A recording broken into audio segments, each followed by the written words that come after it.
तेजस्वी यादव को आपको सुनवाते हैं, मीडिया कर्मियों से बातचीत कर रहे, क्या कुछ कर रहे सुनिए। काम कर रहा है, यही कारण है। कोई उत्तर गोल गोल जलेबी छानना, अरे वो तो हर साल प्रक्रिया चलती है। नाम जोड़ना घटाना, मृत्यु जिसकी होगी तो हर साल जो प्रक्रिया चलती है। लेकिन जो पुनरीक्षण जो हुआ था हर चुनाव से पहले और फरवरी में जो लिस्ट आई थी उसके बारे में तो चुप। जब फरवरी में आ गया तो इसकी क्या जरूरत पड़ गई अचानक से, ये तो सवाल उठता है। इसका भी कोई जवाब नहीं, डॉक्यूमेंट को लेकर के भी कोई जवाब नहीं। तो इन लोगों के पास कोई उत्तर नहीं था। जो इलेक्शन कमीशन प्रेस नोट भेज रहा था उसी बात को ये लोग दोहराने का काम कर रहे थे। विजय सिन्हा काफी नाराज दिख रहे हैं। नीतीश जी के मंत्रालय में कुछ ऐसे ऐसे मंत्री हैं जो बंदर की तरह कूदते रहते हैं ताकि हाईलाइट रहे, और उनका कोई काम तो है नहीं, केवल चेहरा चमकाना। ना 3 में ना 13 में बार बार कूद रहा आदमी। कोई मतलब है क्या? कोई बात है क्या उन लोगों के पास बोलने के लिए? तो कह रहे हैं कि हम मर्यादित रहते हैं। भाई पूरा प्रोसेस आप देखिएगा तो 9-10 महीने ही लगे। क्या डेटा एक दिन में रिलीज किया उन्होंने, या हम ही लोग ना भाई करवाएं? और वही बीजेपी का लोग बोलता था ना कि जब जाति आधारित गणना हो रही थी तो हमारे यहाँ आए नहीं लोग, हमारे यहाँ नहीं आए लोग।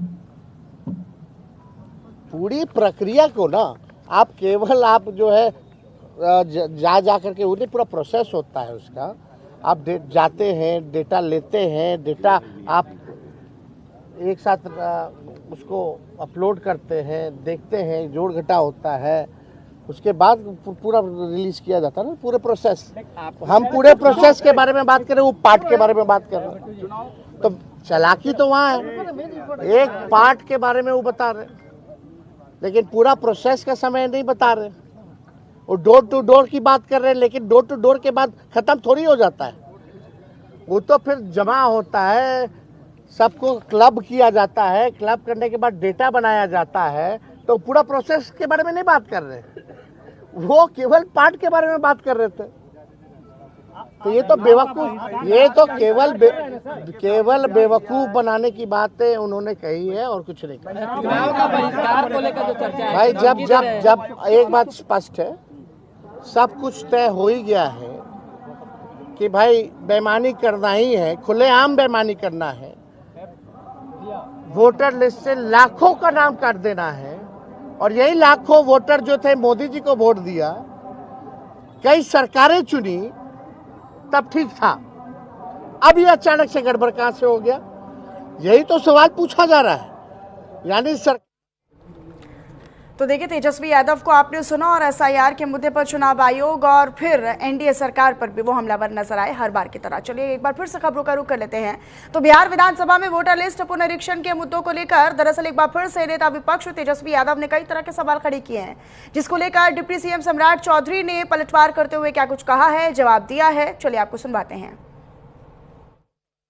बड़ा स्पष्ट है, एसआईआर के माध्यम से जो बार बार प्रश्न उठ रहे हैं, ये विजय जी ने बहुत स्पष्ट तौर पर एक एक प्रक्रिया को बताने का काम किया है।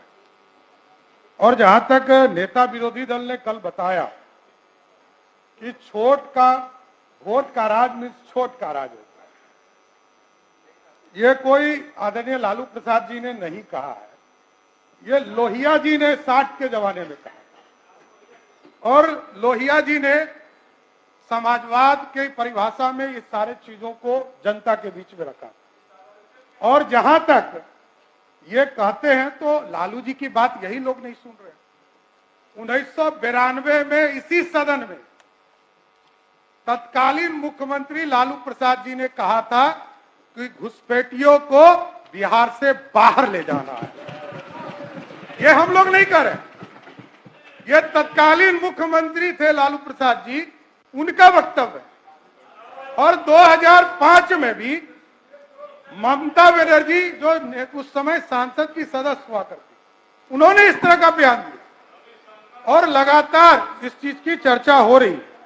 लेकिन एक जानकारी भी देना चाहता हूं, महबूब साहब बार बार कह रहे हैं और शकील साहब कि जो हमारे प्रवासी बाहर जाते हैं उनकी गिनती नहीं हो रही।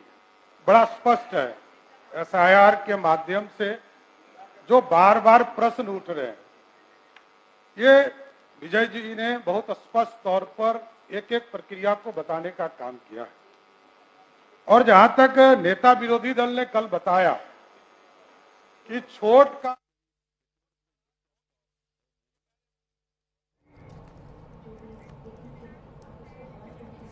तो तेजस्वी यादव जिस तरीके से आरोप लगा रहे हैं उसका विधानसभा में सम्राट चौधरी किस तरीके से जवाब देते हुए सुनाई दिए, सरकार का पक्ष रखते हुए सुनाई दिए, वो हमने आपको सुनवाया। चलिए फिलहाल यहाँ पर रुक एक छोटे से ब्रेक के लिए, खबरों का सिलसिला लगातार जारी है।